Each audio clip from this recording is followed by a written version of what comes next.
Bonjour à tous, donc, je m'appelle Eric, Daniel Lacombe.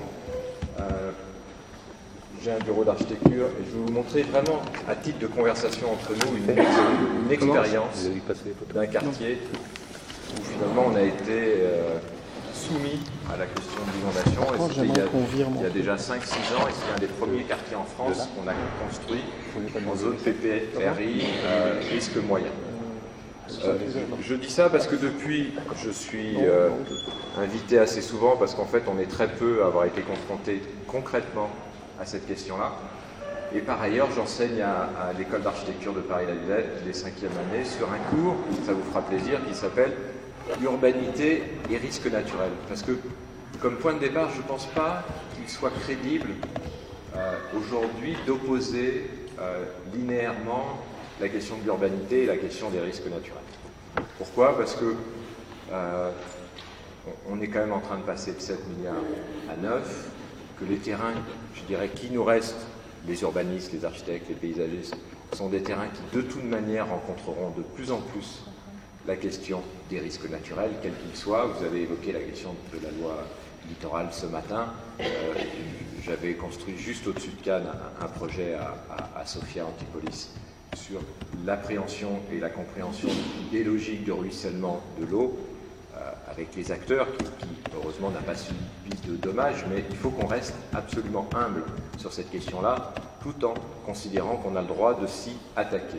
Quand je donne une définition de l'architecture, je dis toujours que c'est quand même l'art de la transformation. Donc c'est vrai que nous, les architectes, on est payés très concrètement pour transformer les choses, et il vaut mieux qu'on y soit préparé, c'est ça mon point de vue.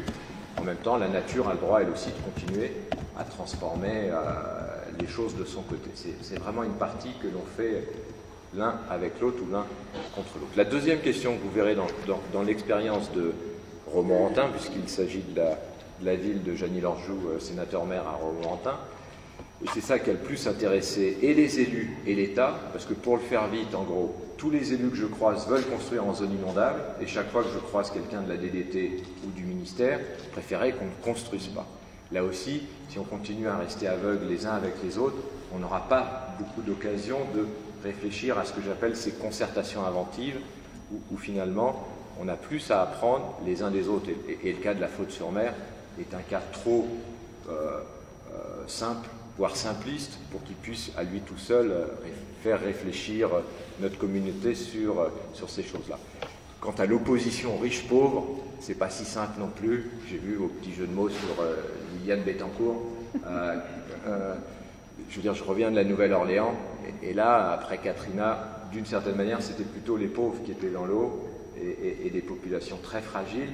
Donc je ne crois pas non plus que ça puisse être un critère de déplacement comme ça des populations. Et puis nous avons d'autres valeurs qui ont été évoquées ce matin, du visible et du culturel. Je suis aussi allé regarder ce qui était en train de se passer à Venise. Vous voyez, ça serait trop simple de dire, puisque l'eau monte, on enlève Venise. Non, on met en ce moment 4 milliards pour fermer les 3 portes du Lido.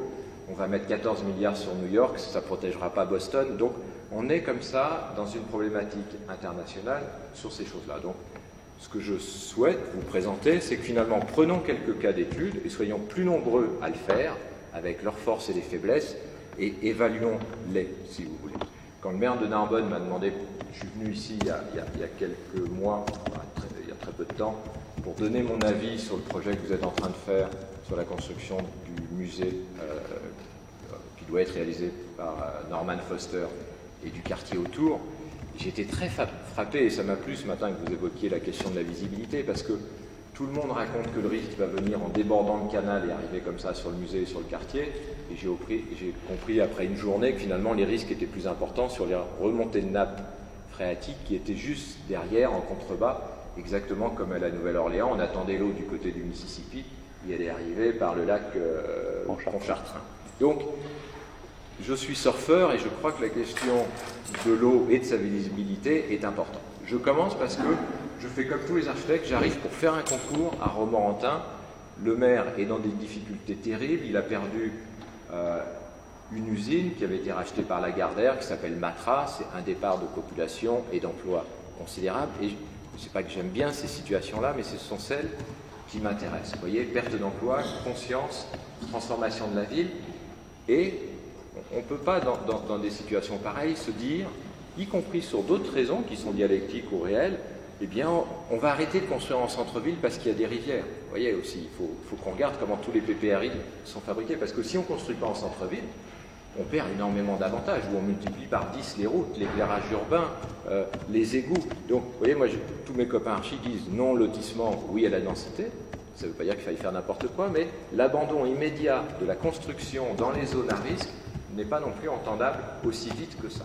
Donc, on arrive à ce moment-là, il n'y a pas de risque. La rivière nous est présentée, c'est la Saône, c'est la première image, comme ce que j'ai appris quand j'ai fait mes études de paysage après l'architecture, comme un paysage pittoresque. C'est-à-dire que l'eau est avant tout belle. Et d'ailleurs, le maire nous montre sa rivière comme disant « l'usine vient de fermer, c'est une catastrophe, mais regardez, la rivière est belle ». Donc je fais un premier dessin. Ça, c'est l'usine. Vous voyez ? Et pour faire un premier dessin, on arrive, l'usine représente à peu près 6 hectares et on est dans des groupements comme ça avec des investisseurs privés, des investisseurs sociaux, des investisseurs publics. Mais pour fabriquer ce que j'appelle la première métamorphose, il faut finalement demander l'autorisation en France de la démolition de l'usine qui est, elle, en fait, inscrite à l'inventaire du patrimoine. Donc, vous voyez que ces questions symboliques, culturelles, patrimoniales, risques naturels sont toujours mélangés. C'est ça que je vais vous montrer, c'est comment l'État lui-même a plusieurs critères. Donc évidemment, moi je n'ai pas fait Chaillot, donc je dis l'usine, si je veux construire à peu près 30 000 m², il va falloir la démolir. Et à qui je m'oppose, c'est ça les histoires que je raconte, c'est des histoires de tous les jours, et bien je vais m'opposer à l'architecte des bâtiments de France, qui est malgré tout un copain, mais qui me dit, moi je suis très amoureux de l'usine, j'aimerais la garder complètement. Bon. Donc c'est un point de vue, vous voyez, mon métier c'est d'écouter les points de vue. Je prends un associé paysage, c'est Bernard Lassus, c'est on va dire c'est l'équivalent Nobel, c'est l'équivalent Pritzker paysage. Il a fondé l'école nationale de Versailles, je travaille souvent avec lui. Et il me dit, Eric, le projet qu'il faut qu'on fasse, c'est une balade autour de l'eau. Donc vous voyez, il est franchement, lui, collé à l'eau. C'est-à-dire que le projet, c'est pas l'urbanisme, c'est l'urbanité, de dire, on va faire un quartier qui va s'organiser autour des îles et de la rivière. Ça, c'est son dessin. Troisième dessin, c'est les bâtiments que l'architecte des bâtiments de France adore, mais à un point de les aimer, c'est toujours pareil. Quand quelqu'un a une idée, on se demande pourquoi il aime autant ses idées, mais je dois être comme les autres. Et il adore cette usine au point d'empêcher le permis de démolir sur la totalité du terrain. Et un avis d'un ABF, c'est un avis conforme, il y a seulement le ministre qui peut passer outre. Donc, à ce moment-là, au nom de ce qui, pour certains, étaient des souvenirs, d'autres des mauvais souvenirs, pour d'autres des constructions du 18e, d'autres du 19e, pour d'autres les endroits où Napoléon fabriquait les vêtements pour ses soldats, il ne voulait rien faire. Si vous pouvez m'aider encore un peu. Quand je vous énerve, vous arrêtez de m'aider. Non, mais c'est exactement ça, on est dans une dialectique. Je fais malgré tout un dessin en pensant qu'on va raser 80% de l'usine, mais 60%. Donc je garde un bout à gauche, un bout à droite, et je fais un dessin qui m'est donc immédiatement opposé. On est plusieurs, hein. Vous savez, nous on est toujours soumis à concours, donc je vous montre le travail de notre équipe, mais il y avait 3 autres équipes. Un deuxième dessin, qui est une version différenciée de, je pensais pouvoir négocier avec l'ABF, bon d'accord, tu n'as pas voulu 80% de démolition, je vais t'en donner 60%, et un troisième dessin qui arrive à un moment donné et qui met tout le monde d'accord. Je me retrouve dans une salle avec la préfète, c'était une sous-préfète, le maire, et l'ABF, pensant que j'avais une réunion sur la démolition ou pas de l'usine. Et au fond de la salle, il y a 2 ingénieurs d'Ingérop qui disent « on a juste oublié de vous dire un truc, on en est à 2 ans de travail ». Et j'avais à côté de moi le promoteur qui me dit « Eric, si la réunion se passe bien, je peux te préparer ton chèque parce qu'on avance toujours un peu comme ça de travail ». Et les ingénieurs d'Ingérop disent « on est en train de préparer un PPRI, vous êtes en zone à risque moyen et on pourra vous permettre simplement que 20% de constructibilité sur cette zone. » Vous voyez, comme j'avais dû penser que pour amortir le rapport entre le prix du foncier, la démolition et la construction, il fallait construire beaucoup plus. À ce moment-là, le promoteur qui est à ma droite s'en va, parce qu'il comprend, il comprend que c'est fini, mais il part évidemment avec le chèque. je me demande, et c'était il y a 5 ans, si cette question de l'inondabilité est une question sérieuse, vous voyez, parce que je voulais en débattre avec l'ABF, qui finalement n'a pas prise à ce moment-là. Le sénateur me dit, Eric, est-ce que tu restes motivé? La sous-préfète dit, j'aimerais tenter une expérimentation sur l'inondation, et on met en place un jeu entre la mise au point finale du PPRI et la mise au point d'un nouvel urbanisme. Qu'est-ce que je gagne dans cette réunion? C'est que comme j'avais entendu que le premier critère qu'imposait l'État, c'était 20% de construction sur l'emprise de l'usine, eh bien l'ABF avait perdu, c'est-à-dire que j'avais le droit de démolir 80% de l'usine dont il était amoureux. Et c'est ça qui m'intéresse dans ces questions de l'inondation, c'est que vous opposez un service de l'État à un autre service de l'État. C'était le PPRI contre le patrimoine. Vous voyez ce que je veux dire? C'était pas est-ce que c'est beau ou moche, est-ce que c'est dangereux ou pas dangereux. C'était de toute manière, si on voulait faire quelque chose sur ce terrain, la première règle de transformation, c'était de ne pas dépasser 20% d'emprise. Donc du coup, je me suis dit, quand on perd beaucoup d'argent, on reste en fait. C'est comme au poker, quand on commence à perdre la première partie de la nuit, on reste la deuxième partie. Donc je reste en me disant qu'on va faire 20% et donc un nouveau quartier. Et c'est ça que je pense, c'est que l'urbanisme en zone inondable, c'est l'occasion de faire de nouveaux paysages, de nouveaux quartiers et de nouveaux tracés. On y va parce que je vais vous raconter toutes les cartes du PPRI, tous les élus les connaissent par cœur, les leurs, mais ils ont généralement du mal à les appréhender. Du coup, vous voyez, très vite, fier de moi, je laisse en rose ce qu'on va garder, je mets en gris tout ce qu'on démolit.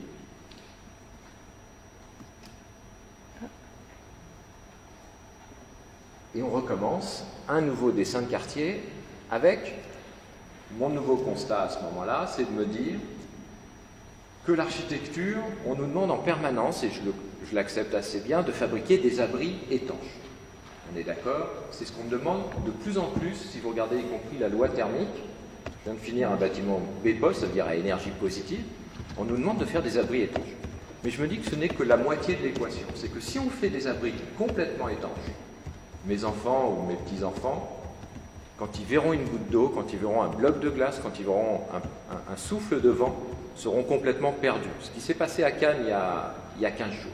C'est-à-dire que votre histoire des surfeurs est une histoire réelle. C'est qu'ils connaissent la vague, ils connaissent la force, ils connaissent les chocs d'énergie. Et que nous, on est privés de ces choses-là. Regardez, c'est normalement impossible de faire des conférences sur l'environnement dans des salles qui n'ont pas de fenêtres. Vous voyez? Donc, c'est impossible, et c'est même insupportable, c'est impossible de faire des bâtiments complètement climatisés, où heureusement qu'il reste encore quelques fumeurs pour ouvrir les fenêtres, pour sortir, et pour détruire à peu près tous les tests qu'on fait passer. Première partie de l'équation, oui, il faut faire un abri étanche. Deuxième partie du problème que je pose, il faut trouver des nouvelles formes d'architecture qui ouvrent la transformation culturelle à la nature sous d'autres formes, et y compris artificielles. Ça, j'en suis persuadé. Donc ça, c'est l'équation. Pour faire ça, j'ai 2 routes à dessiner. Comment je les dessine? Si je dois les raconter à un enfant de 5 ans. Je les dessine un parallèle à la rivière. Parce que même si j'y connais rien en énergie, à force de traîner, j'ai passé 2 ans avec la police de l'eau. Vous voyez? En promettant que je faisais une concertation inventive.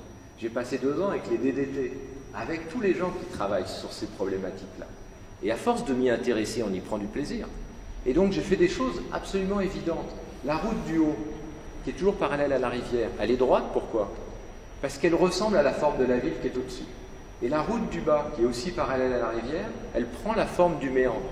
C'est-à-dire que si je suis avec un enfant de 5 ans, comme pour lui apprendre à traverser une route, sur le trottoir tu es en sécurité, et sur la route tu es en danger, je crois à l'univers sensible, c'est que la route qui est au bord de la rivière prend la forme de la rivière, la route qui est au bord de la ville prend la forme de la ville. Et entre les deux, je demande à Bernard Lassus d'organiser un jardin qui lui-même va être inondable. Parce que l'inondation, elle est intéressante dans le temps de l'inondation, mais elle doit l'être dans le temps où c'est pas inondable, c'est-à-dire 99% du reste de la vie des hommes, ou des plantes, ou des animaux. Et donc ça, c'est un dessin sec et inondable. On continue. Je reviens à la charge en prouvant bien à l'État que je ne construis pas plus de 20% d'emprise, sachant que pour nous, les architectes, l'emprise, elle est calculée sur la surface du toit. Et je lui fais un autre dessin sur lequel je n'arrive pas à avoir de dérogation en ce moment, que je vais faire porter une attention très particulière à la rencontre des édifices avec le sol. Sur ce dessin-là, on a moins de 5% de contact au sol. Pour l'instant, l'État, j'aime beaucoup parce qu'il a mis en place une règle. Quand il y a une règle, il peut y avoir des dérogations. Donc sur les 20%, ça m'a permis de démolir l'usine, mais sur les 5%, dans de nouveaux quartiers dont je m'occupe, c'est des choses que je risque de faire évoluer. Cette négociation, pas de construire plus puisqu'on touche moins le sol, mais de continuer à pouvoir faire de temps en temps des amendements. On continue les dessins et on obtient comme ça une première représentation qui n'a déjà plus rien à voir avec les premiers dessins du concours précédent. Et on continue et on va même travailler sur les routes.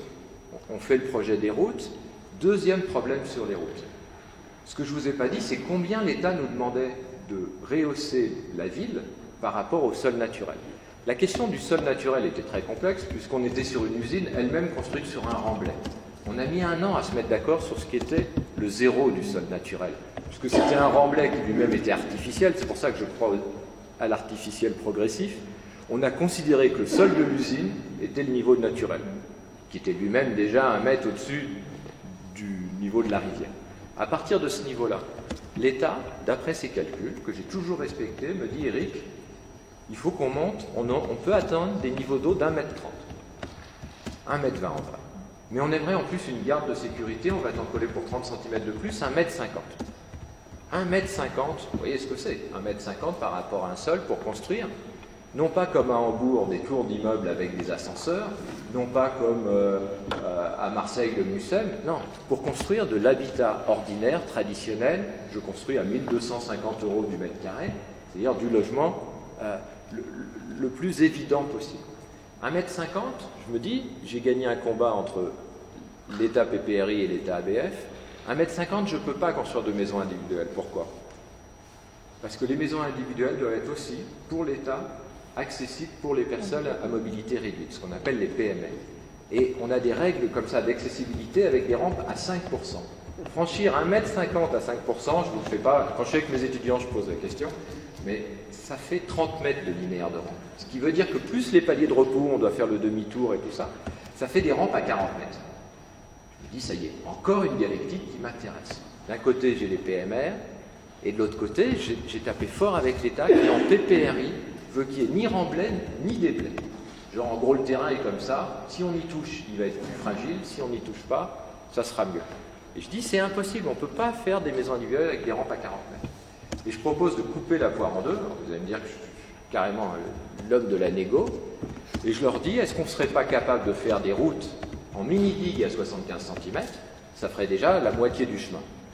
C'est une fausse blague sur les PPP, mais l'idée que ça soit un vrai partenariat public-privé. La ville construit une route en hyperstructure, et du coup, elle fabrique la moitié du chemin. L'État a marché à condition que je mette la route dans des systèmes de longrine, c'est-à-dire en béton, elle est comme ça solidifiée. On fait passer les réseaux au milieu, ça a marché aussi par rapport à la protection des réseaux après catastrophe, parce que quand vous cassez tous vos réseaux, ça vous coûte vraiment des fortunes. Et vous voyez que j'ai repris des systèmes très traditionnels, trottoirs plus hauts que la route elle-même. Certains ont trouvé que c'était des routes moyenâgeuses en gargouille. Mais rien qu'un trottoir à 17 cm, déjà par rapport aux 75, ça m'en fait encore passer à 90. Après, je joue sur les ondulations à 2% sur les trottoirs, j'arrive pratiquement à 1 mètre. Vous voyez? Et donc, je suis en point de départ comme ça pour les maisons à 1 mètre. Ce qui veut dire aussi qu'on a un quartier qui, en infrastructure de trottoir, se situe à 1 mètre au niveau du sol, considéré comme naturel, inondable. Donc ça veut dire qu'on est dans un quartier, on peut se promener sur des trottoirs à sec. Et ça a été fortement apprécié dans la négociation. Alors, ils ne veulent pas les mettre dans les textes encore. Ils disent, Eric, tu renégocieras la prochaine fois, mais pour l'instant, on ne veut pas t'autoriser les déblais remblais. Du coup, avec ça, on peut faire des maisons. Vous voyez, ça c'est l'ondulation des trottoirs. Donc je vous montre ma vie de tous les jours. On passe notre vie à dessiner des routes, des trottoirs, des maisons. Le maire voulait des maisons solognottes. Vous savez, c'est les grandes longères avec les toits comme ça. Et comme je m'étais tellement amusé à faire des ondulations tout le temps, j'ai dit, poussons le choc d'énergie un peu plus haut, et j'ai proposé que les toits même des maisons soient ondulés. Alors évidemment, l'esthétique, vous savez comment c'est. Pendant 6 mois, les gens ont dit, toutes ces maisons sont affreuses, on ne veut pas habiter dedans. Et aujourd'hui, comme ils ont compris que les maisons étaient elles-mêmes le mouvement de l'eau, ce sont les maisons les plus réclamées du centre-ville de Romorantin. L'image d'après, voilà, ça c'est un dispositif Alors évidemment, ce matin, j'entendais, il ne faut pas construire sur pilotis, mais c'est plus sophistiqué que ça. C'est une maison qui est raccrochée à une route semi-digue, qui elle-même peut laisser passer l'eau sur certaines fréquences, que l'observation des montées d'eau sont observables par la totalité des habitants, et la maison elle-même est à 2 niveaux. Voilà un rapport entre les rampes et les maisons traditionnelles. On peut continuer. Voilà les jeux qui ont fait crier. Ce jour-là, ils ont failli m'interdire de finir la suite du quartier ou de participer au concours. Mais aujourd'hui, ces ondulations évoquent pour beaucoup la question de l'ondulation du quartier. Deuxième exemple, on continue, un jardin. Donc ça, je le dessine avec Bernard Lassus. Pareil, j'ai vu les gens à Cannes, ils se sont fait piéger par quoi? Ils ne savaient même pas dans quel sens allait se déplacer l'eau. Ils ne savaient pas. Vous voyez? Donc on est toujours là en train de dire, c'est très facile, c'est très sensible, mais si vous inscrivez pas du sensible, même dans l'acte de conception, vous ne pouvez pas aider les gens à se repérer.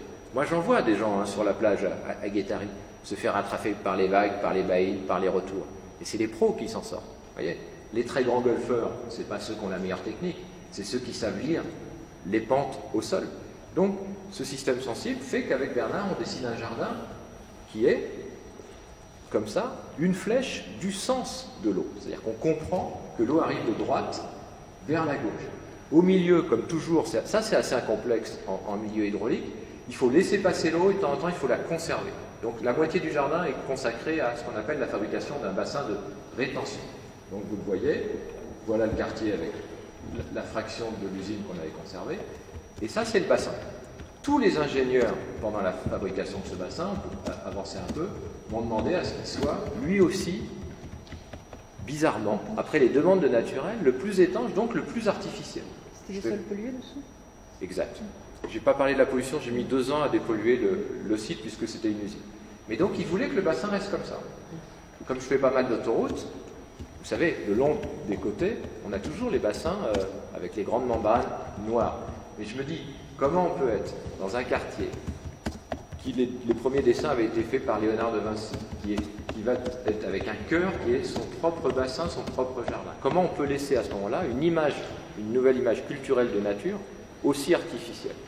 Et donc, il m'a fallu, on peut avancer, 2 idées.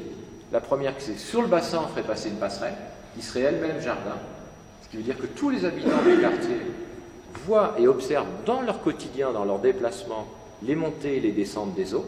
Et la deuxième chose, je ne vous mens pas, il m'a fallu 9 mois pour pouvoir faire mettre 10 cm sur la bâche du bassin et pouvoir faire pousser ce que j'appelle un nouveau milieu aquatique sur lequel j'ai dû m'engager parce que le directeur des services techniques a dit que j'allais faire venir des moustiques dangereux et que je serais responsable de la mort des habitants dans le quartier.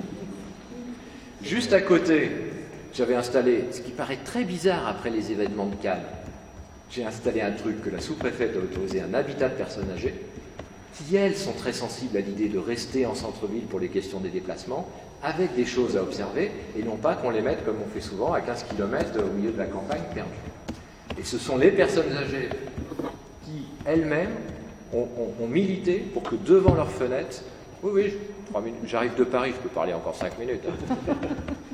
Au bout de leur fenêtre, la présence d'eau. Elles ont dit, vous ne nous avez pas raconté que c'était inondable pendant 3 ans pour pas qu'on ait l'eau tout de suite, parce que la vraie question c'est, il faut qu'on ait l'eau tout de suite. Et on a pu mettre ça. Après les moustiques, on a eu les grenouilles, on mangeait les moustiques, et de l'autre côté des personnes âgées, on a fait une caserne ouverte et on a mis des gendarmes. Ils trouvent, eux, que les grenouilles font trop de bruit. Mais en gros, c'est ça quand même, le milieu habité dans lequel nous vivons. Je continue.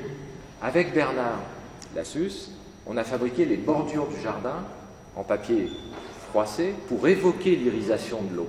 C'est-à-dire que c'est vraiment de l'eau à tous les étages. Vous voyez, c'est-à-dire que l'eau est en permanence visible, observable, compréhensible dans ce quartier. On peut accélérer. On a fait des jardinières elles-mêmes sur les irisations et les ondulations de la rivière. Et je reste persuadé que ce concept de l'artificiel est un concept important. Ça fait des années que j'essaye de faire des jardins qui sont artificiels à 90% et qui restent des jardins, puisque de toute manière, je veux aussi devoir construire sur des terrains qui seront tellement secs que la question du jardin sans eau et sans entretien des feuilles sera posée. Donc ça, c'est des problématiques qui, moi, m'intéressent beaucoup, mais qu'on met comme ça dans les projets. Voilà les grenouilles des gendarmes, on accélère. Deuxième cas de figure, après la maison individuelle, l'immeuble collectif. Et là, c'est aussi intéressant, on l'a vu à Cannes, l'immeuble collectif, il a un ascenseur. Donc on fait la problématique inverse. Donc après le déblai de la route, j'ai proposé le remblai de la route, j'ai proposé le déblai du parking. Mais pas un déblai important. J'avais 75 cm de route, où vous pensez que j'ai pris la terre? Et bien en négociant 75 cm de creusement du parking. Donc ce sont des parkings légèrement enfoncés sous le niveau zéro. Ce sont des parkings qui retiennent l'eau, ce sont des parkings qui sont des petites digues d'eau, et ce sont des parkings depuis lesquels vous voyez toujours l'extérieur. Alors que les gens à Cannes, ils se sont vraiment fait piéger dans ces parkings. Ben, cette négociation encore de 75 cm a demandé 1 an. Vous voyez, l'intérêt, c'est que ça fait baisser comme ça, on le voit après, les hauteurs relatives des bâtiments. Si vous pouvez m'aider. Voilà la sortie du parking. Donc vous êtes dans un parking. Vous comprenez qu'entre sauver la vie de votre voiture et perdre la vôtre, ben vous n'y allez pas. Alors qu'à Cannes, les gens ont pensé qu'il fallait sortir les voitures, ils y ont perdu leur vie. Donc je trouve que plutôt que faire des cours, est-ce qu'on est dans une société où les gens aiment trop leur voiture, pas assez eux-mêmes? Là, on est dans des choix individuels absolument évidents. Et du coup, voilà, ça fait des jeux de rez-de-chaussée que moi j'aime bien, de visibilité et de transparence. On peut accélérer un peu sur le quartier et sur voilà, les passages de l'eau. On voit que le parking prend l'eau à droite et l'emmène jusqu'à gauche dans un retour à la rivière. Ça a été énormément apprécié par l'État et je pense que c'est un dispositif, hein, on m'a retéléphoné, qui vont finalement finir par mettre dans toute la région de Nice, Mougins ou ces choses-là. J'accélère encore un peu. Sur les balcons, comme on était le long des îles, j'ai proposé de faire des balcons à chaque fois au nord et au sud pour les gens. Parce que j'ai été à l'école, on m'a dit que les balcons étaient toujours au sud. Et plus ça avance, plus je pense qu'il faut faire des balcons d'ombre aussi. Et les balcons d'ombre sont fantastiquement importants, surtout l'été. Et je leur ai donné des allures, comme vous avez vu, à chaque fois je donne une allure pratique d'abri et une allure culturelle de transformation, des allures de frondaison de l'île, pour qu'on soit toujours avec un immeuble frondaison au bord de la rivière. Vous pouvez continuer, voilà. Ce qui donne, d'un côté, c'est l'ancien mur, de l'autre côté, c'est l'immeuble paysage qui fabrique comme ça un rapport. Sur ce balcon-là, c'est pareil. Yves Lafoucrière, c'est des logements pour 3F. Voulait que je construise plus jamais pour lui. Il est venu les voir en vrai. Et il a dit, Eric, on te garde comme architecte. C'est vraiment des pistes nouvelles à édifier. C'est-à-dire que ces balcons indiquent aussi la présence, vous voyez, de la rivière qui est juste derrière. Voilà le quartier vu du dessus. Et l'usine qu'on est en train de transformer. Dernier petit jeu, et je m'arrête, promis. Mais je suis dans mon temps annoncé, le mien, celui pour lequel je suis venu de 3 quarts d'heure. Dernier jeu, dans le rapport entre individuel et collectif, vous voyez, on avait fait des maisons, on a fait des immeubles, et on cherchait un nouvel habitat.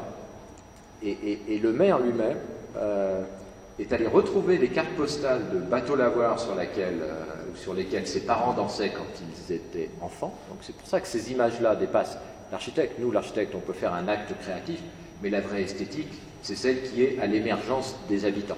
Et donc le maire s'est pris au jeu de l'architecture et de l'inondation, a retrouvé une carte postale d'époque, et du coup on a fait un dessin que je suis en train de terminer maintenant en construction. Tout en bas, je vais proposer, vous voyez, dans le débat, est-ce qu'il faut faire des immeubles, est-ce qu'il faut faire des maisons? J'ai dit, ben, on va faire des bateaux. Et donc on a proposé de construire comme ça 3 bateaux arrimés à la rue, où sur la rue on laissera les voitures, qu'on appelle les bateaux lavoirs. Allez-y encore un petit peu. Voilà. Et donc là, révolution pour les gens. Vous voyez, les voitures étaient dans les maisons, dedans, dans les immeubles en dessous.